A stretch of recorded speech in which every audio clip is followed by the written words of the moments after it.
Cricket में बदमाशी करने वाले को उसकी अपनी जुबान में ही जवाब मिल गया।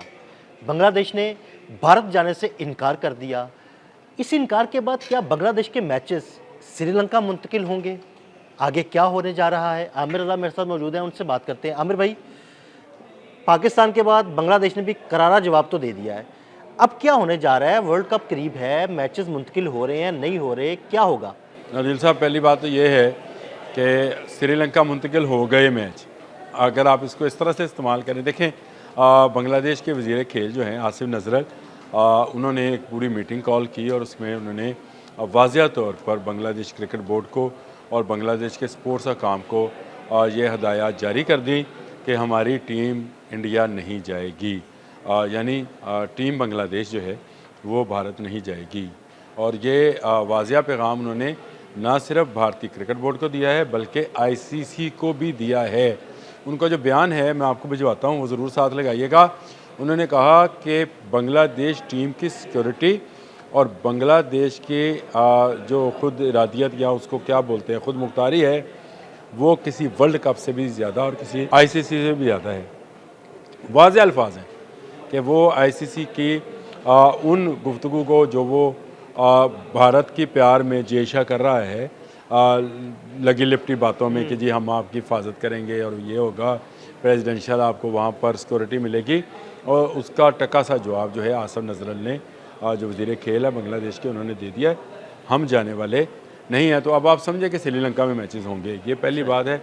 और मैंने, आप ये ना समझिएगा कि मैंने आपकी बात को कोई तरदीद की है, लेकिन क्योंकि आपने कहा कि क्या होंगे तो मैंने आपसे कहा अब होंगे, शिफ्ट कर दिए, समझे आपने ये नहीं, लेकिन आमिर भाई, क्या आईसीसी बांग्लादेश पर यह दबाव नहीं डाल सकता कि अगर आप इंडिया में ना खेले तो आपके पॉइंट माइनस हो जाएंगे? बिल्कुल डाल सकता था। अगर जय शाह जो हैं भारत के पॉइंट्स काटता पाकिस्तान ना आने पर, तो आज जय शाह इस पोजीशन में होते। देखिए अखलाकी पोजीशन भी है एक आपकी।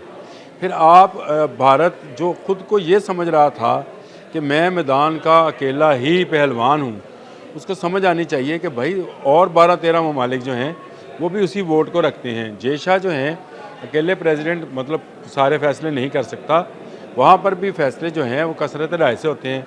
तो जो कानून आप एक मरतबा भारत के लिए बना रहे हैं, वो आप दूसरा कानून बांग्लादेश पर लागू नहीं कर सकते। यानी जो मिसाल बन गई अब उसी पे ही अमल होगा। अब जो मुल्क कहेगा कि मुझे वहाँ सिक्योरिटी, देखें मुस्तफ़ीज़ुर रहमान का ना हो जाना ये बांग्लादेश के लिए मैं समझता हूँ कि एक नेमत से कम नहीं हुआ।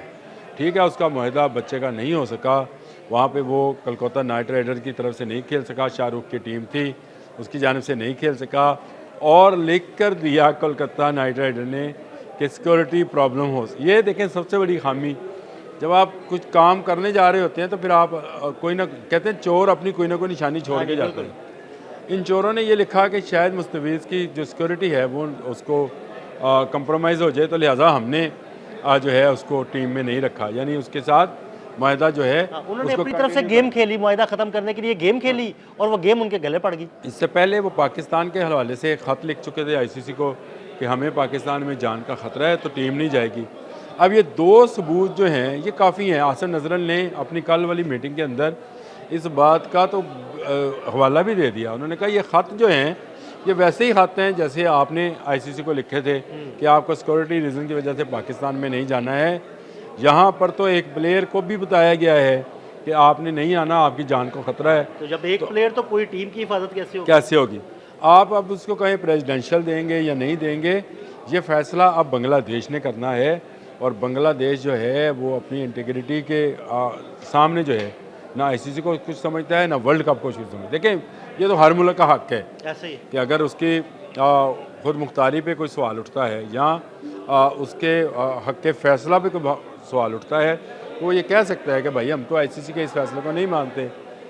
ये ना मानना जो होगा ये भारत के लिए और एक मसले का बायस बनेगा। उसकी वजह समझें, देखें जो ममालिक मुहज़्ज़म ममालिक हैं वो इसको देखते हैं उस तनाज़र में कि ये शायद नस्ल परस्ती का कोई मामला है कि आप एक के लिए एक कानून बनाते हैं और दूसरे के लिए दूसरा। जो मैंने आपका ना जय शाह भी फंस गया या आईसीसी फंस गई, आपने भारत के लिए कुछ कानून बनाया तो बांग्लादेश के लिए कुछ बनाएंगे, तो आप पर ये इल्ज़ाम आएगा कि आप नस्ल परस्ताना काम करें, यानी आप फेवर दे रहे थे अपने मुल्क को, जिसकी जानिब से आप नुमाइंदा हुए थे आईसीसी में, और उम्मीद शाह जो कि जय शाह का बाप है वो मोदी का राइट हैंड है। तो इसका मतलब ये है कि आप सियासी तौर पर निशाना बना देखें, चीज़ों को इंटरनेशनल रिलेशंस के अंदर मुख्तलिफ पॉइंट्स के साथ जोड़ा जाता है, तो ये नस्ल परस्ताना भी होगा और सियासी भी होगा।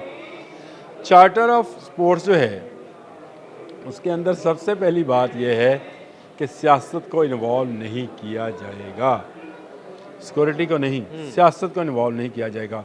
लेकिन जब अगर जय शाह वही कानून भारत वाला बांग्लादेश पर नहीं लागू होने देता तो इसका मतलब ये है कि वो सियासत में इन्वॉल्व कर रहा है, और उस पर पहले इल्ज़ाम है उसका बाप जो है वो राइट हैंड है और वज़ीर दाखिला है भारत का। तो ये मैं समझता हूँ कि इस वक्त बांग्लादेश स्ट्रॉन्ग फुटिंग पे है और श्रीलंका उसको वेलकम कर रहा है कि आएँ आप मेरे पास मैच खेल लें। तो आमिर भाई, अब इस सिचुएशन में हम क्या ये कह सकते हैं कि वो एक कदम जो मोहसिन नकवी ने उठाया भारत के खिलाफ, वो बारिश का पहला कतरा साबित हुआ और अब बाकी ममालिक भी पाकिस्तान के साथ शाना बशाना खड़े हो रहे हैं भारत की बदमाशी के खिलाफ? ये आप बात सही कह रहे हैं। देखें, जो पाकिस्तान क्रिकेट बोर्ड का स्टांस था, जिस तरह से आपने जिक्र किया चेयरमैन क्रिकेट बोर्ड का भी, उनका जो स्टांस था वो स्टांस असल में राइट फुटिंग पे था, यानी वो कोई गलत बात नहीं थी। ये बात थी कि भाई अगर आप नहीं आना चाहते तो हम भी नहीं जाएंगे। बिल्कुल ऐसे ही। उन्होंने कहा बराबरी की सतह पर बात होगी, आईसीसी में वोट सबका एक है। मैंने आपसे पहले कहा हाँ जी। कि भाई 12-13 जो बाकी मेंबर ममालिक हैं उनका वोट भी वही है जो भारत का है। चले, भारत को इज़्ज़त मिली कि उनके बंदे को जय शाह को 3 साल के लिए प्रेसिडेंट बना दिया गया, लेकिन इसका मतलब ये नहीं है कि आप मोहल्ले के बदमाश या इलाके के बदमाश हो गए हैं। आप जिसको चाहेंगे बुला लेंगे, जिसे चाहेंगे नहीं कहेंगे कि मैं नहीं खेलना चाहता। तो ये हाँ ना आपकी नहीं होगी, हाँ ना होनी है मेंबर्स की। इस हवाले से अगर देखा जाए तो वाकई मोहसिन नकवी जो हैं या पाकिस्तान क्रिकेट बोर्ड जो है, अगर उसको पूरे सिनेरियो में देखें तो बारिश का पहला खतरा साबित हुआ है उस बदमाश के सामने जिसके सामने आज तक न इंग्लैंड बोला, ना ऑस्ट्रेलिया बोला, ना वेस्ट इंडीज़ बोला। लेकिन अगर पाकिस्तान खड़ा हुआ है तो आज बांग्लादेश भी, श्रीलंका भी, यानी भारत के इर्द गिर्द के जितने क्रिकेट प्लेइंग कंट्रीज़ हैं वो जो हैं वो पाकिस्तान की आवाज़ में आवाज़ मिला रहे हैं। और ये मैं समझता हूँ कि भारत की बड़ी नाकामी होगी, स्पोर्ट्स के हवाले से बहुत बड़ी नाकामी होगी। और एक पॉइंट और भी है, ये सिक्योरिटी रीज़न इस वक्त इंटरनेशनल मीडिया में चल रहा है। भारत बीट करने जा रहा है ओलंपिक्स की 2035 वो में, मिल गई फिर उसको उसकी मेज़बानी। तो भारत आ ले भाई। जब तेरे अपने हमसाए यानी बांग्लादेश, श्रीलंका और पाकिस्तान को सिक्योरिटी रीज़न हैं एक छोटे से टूर्नामेंट के लिए जिसको T20 वर्ल्ड कप कहा जा रहा है, जिसमें दुनिया के 15-16 ममालिक होंगे, ओलंपिक्स जिसमें दुनिया के सारे ममालिक शामिल होते हैं, उसकी मेज़बानी आपको कैसे दे दी जाएगी? अभी तो ये बांग्लादेश है, ये श्रीलंका है, ये पाकिस्तान है, एक रास्ते में भूल गया, ये चीन है। अभी तो चीन ने मैदान में आना है। तो इसलिए अगर भारत देखें, अगर भारत अपने हमसायों के साथ अच्छे सलूक करता तो आज क्या पाकिस्तान उसके हम आवाज़ ना होता, बांग्लादेश उसका हम आवाज़ ना होता, श्रीलंका उसका हम आवाज़, हम गवाही दे रहे होते कि भारत एक महफूज मुल्क है, यहाँ पर ओलंपिक्स मुकाबले हमारे हमसाए में आने, समझे, हम खुशी मनाते। लेकिन हमारा हमसाया ही गंदा है, तो गंदे हमसाए के घर अगर जो इस तरह की तैयारियाँ हो रही हों तो उस वो बर्दाश्त नहीं होती हैं, और चीन ख़ासकर बर्दाश्त नहीं करेगा। तो मेरा ख्याल है भारत को अब किसी भी किस्म की कोई वर्ल्ड वाइड किस्म की स्पोर्ट्स इवेंट जो है उसको भूल जाना चाहिए, क्योंकि उसके इर्द गिर्द के ममालिक जो हैं अब वो उससे खुश नहीं हैं। और स्पोर्ट्स में सबसे पहले ये देखा जाता है कि जिस मुल्क में इनकाद किया जा रहा है क्या वो महफूज मुल्क है। भारत पाकिस्तान के साथ जंग कर रहा है, भारत चीन के साथ सरहदी तनाज़ात में शामिल है, भारत पर इल्ज़ाम है कि श्रीलंका के अंदर तामिल टाइगर्स को ये सपोर्ट करता रहा है, भारत पर ये इस वक्त भी साबित शुदा इल्ज़ाम है, या इसको कह लें कि ये मुजरम है कि इसने बांग्लादेश के अंदर भी दहशतगर्दी कराई है। भारत मुजरम है कि ये अफ़गानिस्तान में TTP को जो है सपोर्ट कर रहा है और बलूचिस्तान में फितनल हिंदुस्तान को की माली मामलत कर रहा है।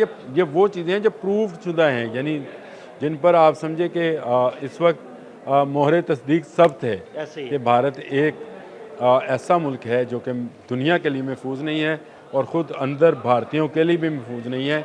क्या वहाँ मुसलमानों को निशाना नहीं बनाया गया? क्या वहाँ पर क्रिश्चियंस को या क्रिसमस के ऊपर निशाना नहीं बनाया गया? क्या ख़ुद हिंदू शूदर्स को निशाना नहीं बनाया जाता? तो ये अपने अंदर भी महफूज नहीं है और दुनिया के लिए भी एक महफूज मुल्क नहीं है। यहाँ पर खेलों की कोई एक्टिविटी नहीं है। बहुत शुक्रिया आमिर भाई। बिल्कुल आमिर रज़ा ने बड़ी तफसील के साथ इस सारे मामले पर रोशनी डाली। अदील अहमद और आमिर रज़ा को इजाज़त दीजिएगा। अल्लाह हाफ़िज़।